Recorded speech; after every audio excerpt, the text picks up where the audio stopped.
Shavua Tov, on se retrouve comme chaque semaine avec notre ami. Maintenant, on le connaît, on est habitué. Ça fait déjà presque 2 mois qu'on est habitué à ces drachot sur la paracha de la semaine, la sidra de la semaine. Le Rav Brandt. Ça va, Rav Brandt? Oui, merci. Ouais. Tu sais qu'il y a beaucoup de gens qui étaient étonnés que Brandt, c'était un non-juif. Pour eux, Brandt, c'était un frigo. Un tanour, comment on dit. Un frigo, bon. voilà, le Rav des frigos. Ils me disent, tu fais la paracha avec le Rav des frigos. Alors voilà, le Rav frigo. C'est plutôt un fou qu'un frigo, non? Ouais, aussi, mais moi j'avais un Brandt frigo à la maison. Donc c'est pas le sujet, je crois. Alors la paracha de cette semaine, on a 10 minutes, vous restez là, 10 minutes. En 10 minutes, vous allez avoir une super idée de la paracha de la semaine. Alors c'est quoi la paracha de cette semaine? La paracha de la semaine, c'est Vayeshev. Vayeshev, ça veut dire, il s'assoit? Il s'est assis. Il a voulu s'asseoir. Il a voulu s'asseoir. Vayeshev. Rashi nous dit que Yaakov voulait s'asseoir, c'est-à-dire se calmer de tout ce qui lui est arrivé jusqu'à maintenant dans sa vie. Mm-hmm. Et ça n'a pas marché. Il y a une nouvelle épreuve, une nouvelle histoire qui va se passer. Donc là, on est à l'histoire. Avraham, Israël, hop, on arrive à Yaakov. Yaakov, il est sorti. Il a rencontré Lavan. Il est sorti, il s'est marié avec Rachel, Léa la semaine dernière. Il a rencontré Esav. Il a rencontré Esav et il a voulu s'asseoir. Il est rentré en Eretz Israël. Ouais. Il revient et il a voulu s'asseoir. Et il n'y avait pas de chaise. Et Rashi nous dit que les tzadikim n'ont pas de repos ni dans ce monde, ni dans l'autre monde. Ils avancent tout le temps. Ok. Des fois, se reposer, c'est pour prendre des forces, ça va. Mais des fois, se reposer, c'est un peu... Pour glander, et c'est pas bien. Et c'est pas bien. Parce qu'il ne faut pas glander, il faut toujours s'améliorer, avancer. Donc, Yaakov veut s'asseoir, et non, il y a une nouvelle histoire. On écoute. Mais en 10 minutes, on risque de rester avec la question. La réponse sera peut-être que la semaine prochaine. C'est pas grave, on est là. On bouge pas, nous, on est devant la télé, on t'écoute. On n'a rien à faire, on glande. Vayeshev Yaakov. Yaakov est en Eretz Israël. Il a 11 enfants. Le 11e s'appelle Yosef. Et la paracha nous raconte que Yaakov fait à son fils une kétonet passim. C'est une tunique spéciale. Et ça veut dire quoi, passim? Passim avec des traits. C'est des carrés, des ronds. C'est... Une chemise à rayures, quoi. Une chemise à rayures, mais spéciale. Ok. Et les autres frères n'avaient pas. C'est le fils de qui, Yosef? Le fils de Rachel. Rachel. Donc on a 6 garçons, les enfants de Léa. C'est important de dire que Rachel, c'est son amour depuis toujours. C'est la première pour qui il a travaillé. Voilà, c'est elle qui rêvait depuis le début, donc c'est sa femme préférée. Et le fils préféré. De sa femme préférée. Le fils unique de sa femme, et il va lui amener... Elle a eu qu'un enfant, Rachel? Après, plus tard, elle va avoir le deuxième, Binyamin. Ok. Donc là, pour l'instant, il est fils unique de sa mère. Et Léa, elle a 6 garçons. Réhouven, Shimon, Lévi, Yehuda. Ouais, toutes les tribus d'Israël, quoi. Donc, il va lui acheter la kétonet passim. Déjà, les frères... Oui. Déjà, les frères, ça commence à faire la jalousie. Ouais, pourquoi lui, il a une Prada et moi, j'ai pas. Ok. Ouais, c'est comme si vous achetez une paire de Nike à un enfant et les autres, vous leur prenez des Diadora ou des Carrefour. Les autres enfants, ils vont faire la tête. C'était Tati, non? Ouais, Tati. Alors, c'est pas très bien, la Gemara nous dit, de faire une préférence entre un frère par rapport aux autres frères. Mais en tout cas, voilà ce qui s'est passé. Et entre un frère et une sœur, ça passe? Ça dépend de quelle origine on est. Ok. Chez les Marocains, ça passe. Chez les autres, c'est pareil. Alors, deuxième histoire, Yosef, il fait des rêves. Et il rêve qu'il est au milieu, et les frères sont autour, se prosternent. Devant lui. Le rêve n'est pas direct, c'est des germes de blé, c'est des étoiles, le soleil, la lune. Et il va raconter à ses frères. Pourquoi? C'est ça l'histoire. Tu fais un rêve, comme ça. Pourquoi tu racontes à tes frères? Pourquoi tu les titilles comme ça? Tu les chauffes, quoi. Faut pas chauffer ses frères. À part s'il y a des bonnes raisons. Alors c'est quoi la bonne raison que Yaakov achète cette chemise à rayures, comme tu dis? Quelle est la raison que Yosef va raconter à ses frères les rêves? Et ça va élever la tension. Troisième chose qui se passe, Yaakov dit à son fils Yosef, va voir tes frères. Ils sont à Shrem. Ils sont en train de brouter les animaux. Ils broutent des animaux. Comment on dit? Pas brouter. Ils font brouter les animaux. Les pâturages. Dans le pâturage. Ouais. Va voir tes frères. Ouais. Et la Gemara nous dit que Shrem, c'est un endroit qui était déjà prêt pour les problèmes. Déjà. Il y a déjà le problème. Ouais. Jusqu'à aujourd'hui. On a des problèmes à Shrem. À Shrem, on a des problèmes. Ouais. Et les problèmes s'arrangeront. Si Dieu veut. si Dieu veut, vite fait, mais à la fin des temps. Mhm. Et en réalité, elle commence une nouvelle histoire dans le peuple juif. Il commence une histoire que les frères ne comprennent pas au début. Si on essaie de se rappeler, on est sous le traumatisme de Esav, sous le traumatisme de Ishmaël. Et de la... Abraham avait 2 fils, Mhm. et il fallait enlever un pour ne pas qu'il gêne l'autre. Il y a Yitzhak a 2 fils, on enlève Esav pour Yaakov. Les frères s'assoient ensemble, ils disent voilà, on a Léa, on a les 6 garçons, on a les 4 enfants des 2 servantes, et on a un fils unique ici. Il fait quoi ce fils unique dans l'histoire? Le fils de Rachel. Ils ont eu peur d'être écartés. Comme... Ils ont eu peur qu'il va se passer ce qui s'est passé avec Esav et leurs parents Ishmaël. et leurs grands-parents. Voilà. Donc ils se sont assis ensemble, ils ont dit cet enfant-là, il risque de nous faire des problèmes. On va l'écarter. Mhm. Donc dans la bonne initiative, pour que le peuple juif puisse s'unir sous un roi, qui va être en réalité à la fin des temps, ou dans la suite de l'histoire, pardon, Yehuda. Donc Yehuda, ou Réhouven, ça va être la discussion, en fin de compte c'est Yehuda, va être le chef du peuple juif. Alors quelle est la place de Yosef? Les frères sont interpellés par cette question, et leur père et leur frère, il fait que aggraver la situation. Yehuda, c'est le grand frère? Non, Yehuda c'est le 4e de Léa. Ah, il n'y a pas de notion de l'aîné qui... Il y a la notion de l'aîné Réhouven, ça, en 10 minutes, on ne pourra pas en parler. Pourquoi Réhouven, pourquoi Yehuda? Peut-être la semaine prochaine. Peut-être. Mais, en tout cas, Yosef, il est dehors. C'est ce que les frères pensent. Il arrive à Shrem, et ils se disent, ah, le rêveur est là. Le rêveur, ça veut dire le dangereux.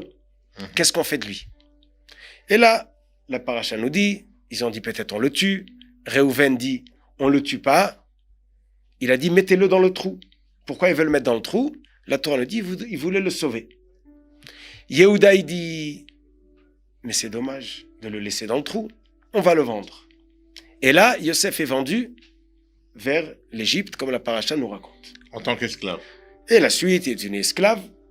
Donc, du côté des frères, l'histoire, elle est finie. On a réglé le problème, Yosef. On a réglé le problème. On a renvoyé Yosef. De même que Esav, on l'a renvoyé de la bracha. De même que Abraham éloigne Ishmaël. Il a peut-être une place dans le monde. Chacun a sa place dans le monde. Mais pas au sein du peuple juif. Le peuple juif doit être géré par une tête, un roi, et ensemble faire son service. Avodat Hashem. Mais la paracha continue et elle ne donne pas de réponse à qu'est-ce qui s'est caché derrière ça. Mais il y a 2 histoires difficiles à comprendre.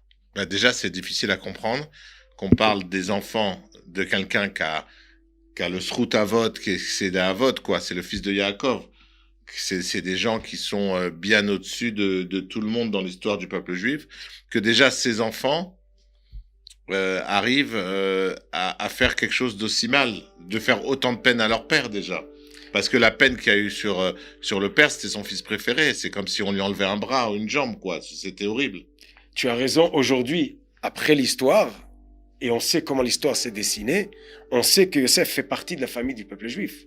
Mais à ce moment-là, Esav était un frère comme Yaakov. On voit que Yitzhak, au début, était très peiné. Oui, mais là, on dit que Yosef, il a les midot de Yaakov. Ça, il était dans la tente, il étudiait, c'était un... Tout ça, tu le sais après. Mais là, on est au début de l'histoire. Il a 17 ans, Yosef. Oui, mais il le voit, les frères. Alors, Rachid nous ramène, la Gemara, qu'ils ont vu autre chose. Ils ont vu le Lachanora qu'il faisait, ils ont vu qu'il mangeait Verminachai. Ils ont eu 3 questions sur Yosef. Les Verminachai, ça veut dire? Il mangeait d'un animal, il lui sortait un membre avant de lui avoir abattu. C'est assourd. Ça, c'est assourd. C'est interdit. Et donc, lui, il le faisait. Comme ça, il croyait. Il croyait donc, qu'il ils ont eu ils ont vu des circonstances qui avaient l'air pas bonnes. Mais la paracha nous raconte 2 histoires. Après ça, Yehuda, il est descendu.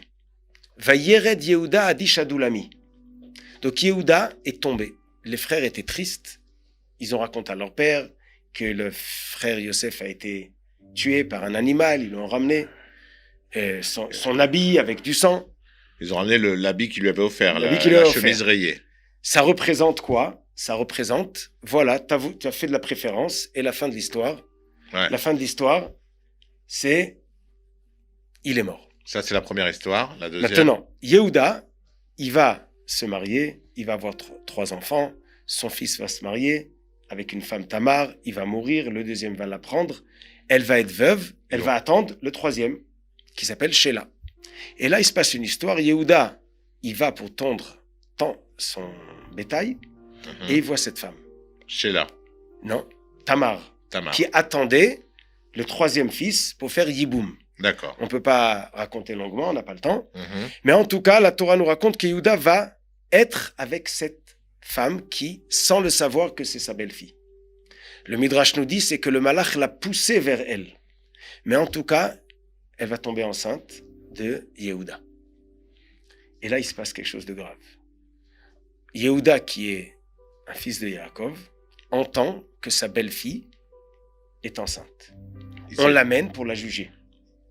Puisqu'une belle-fille, elle attend de faire Yiboum, elle n'a pas de raison de... Yiboum, il faut l'expliquer en 2 secondes. Yiboum, c'est que si un frère meurt sans laisser d'enfant, la femme doit épouser son frère. Voilà. Et là, elle a attendu que le troisième frère grandisse, et voilà qu'elle est enceinte.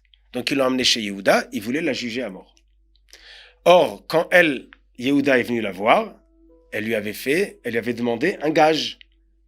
Et elle avait son bâton et son seau. Et avant qu'on la tue, puisqu'on voulait la brûler, elle dit